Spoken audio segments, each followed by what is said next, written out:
മുഖ്യമന്ത്രി വേദിയിലിരിക്കെ രൂക്ഷമായ രാഷ്ട്രീയ വിമർശനവുമായി എം.ടി. വാസുദേവൻ നായർ. രാഷ്ട്രീയത്തിലെ മൂല്യച്യുതിക്ക് കാരണം അർഹിക്കുന്ന വ്യക്തികളുടെ അഭാവമാണ്. അധികാരമെന്നാൽ ജനസേവനത്തിന് കിട്ടുന്ന മെച്ചപ്പെട്ട അവസരമാണെന്ന സിദ്ധാന്തത്തെ പണ്ടെന്നോ നമ്മൾ കുഴിവെട്ടി മൂടിയെന്നും എം.ടി. പറഞ്ഞു. ആചാരോപചാരമായ നേതൃത്വ പൂജകളിലൊന്നും കാണാതിരുന്ന മഹാനായ നേതാവാണ് EMS എന്നും എം.ടി. വാസുദേവൻ നായർ തൻ്റെ പ്രസംഗത്തിൽ ഓർമ്മിപ്പിച്ചു. രാഷ്ട്രീയത്തിലെ മൂല്യച്യുതിയെ പറ്റി കേൾക്കാൻ തുടങ്ങിയിട്ട് വളരെ കാലമായി. അധികാരമെന്നാൽ ജനസേവനത്തിന് കിട്ടുന്ന മെച്ചപ്പെട്ട ഒരവസരമെന്ന സിദ്ധാന്തത്തെ പണ്ടെന്ന് നമ്മൾ കുഴിവെട്ടി മൂടി. ആചാരോപചാരമായ നേതൃത്വ പൂജകളിലൊന്നും അദ്ദേഹത്തെ കാണാതിരുന്നതും അതുകൊണ്ട്. കേരള ലിറ്ററേച്ചർ ഫെസ്റ്റിവലിന്റെ ഉദ്ഘാടന ചടങ്ങിൽ മുഖ്യാതിഥിയായി സംസാരിക്കവെയാണ് രാഷ്ട്രീയത്തിലെയും അധികാരത്തിന്റെയും മൂല്യച്യുതിയെക്കുറിച്ച് ജ്ഞാനപീഠ ജേതാവ് എം.ടി. വാസുദേവൻ നായർ വിമർശനം ഉന്നയിച്ചത്.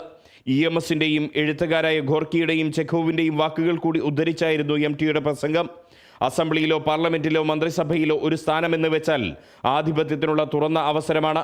രാഷ്ട്രീയപരമായ ശിഥിലീകരണത്തിന്റെ കാരണങ്ങളെ അപഗ്രഥിക്കുകയാണ് അതിനെ നിഷേധിക്കുന്നതിന് പകരം ജാഗ്രതയോടെ ചെയ്യേണ്ടത്. 1957 കമ്മ്യൂണിസ്റ്റ് പാർട്ടി അധികാരത്തിൽ വന്നതോടെ ലക്ഷ്യം നേടിയെന്ന അലംഭാവത്തിൽ എത്തിപ്പെട്ടവരുണ്ടാകാം.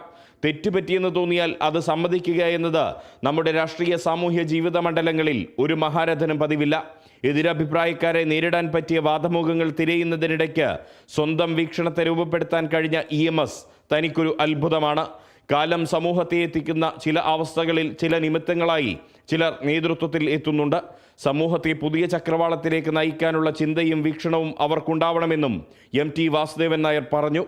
1957 കേരളത്തിൽ കമ്മ്യൂണിസ്റ്റ് പാർട്ടി അധികാരത്തിൽ അതോടെ ലക്ഷ്യം നേടിയെന്ന അലംഭാവത്തിൽ എത്തിപ്പെട്ടവർക്കുണ്ടാവാം. തെറ്റുപറ്റിയെന്ന് തോന്നിയാൽ അത് സമ്മതിക്കുക എന്നത് നമ്മുടെ രാഷ്ട്രീയ സാമൂഹിക സാംസ്കാരിക ജീവിത മണ്ഡലങ്ങളിലെ ഒരു മഹാരഥനും ഇവിടെ പതിവില്ല. മുഖ്യമന്ത്രി പിണറായി വിജയന്റെ പ്രസംഗത്തിന് തൊട്ടു പിന്നാലെയായിരുന്നു രൂക്ഷമായ രാഷ്ട്രീയ വിമർശനങ്ങൾ ഉൾക്കൊള്ളുന്ന എം.ടിയുടെ പ്രസംഗം. Riyas KMR, Kerala vision news, Kozhikode.